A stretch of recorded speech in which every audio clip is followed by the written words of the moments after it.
அந்த பிராண்ட் அழிக்கிறதுல தான்டா நான் specialist.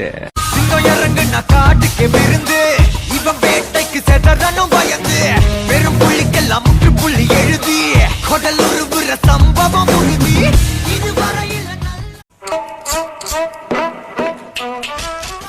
It should not be played like this.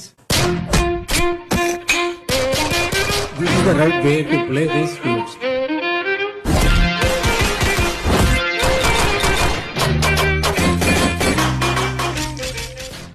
பயமே மாறிப்போ நீ அண்ணன் வந்தால் பின்விட்டு நெல்ல இருட்டில் சிட்டி வாழும் ராஜாவுக்கு எல்லாரும் சொல்ல இவனை தொழுவானா எனும் ஜனத்திடக்க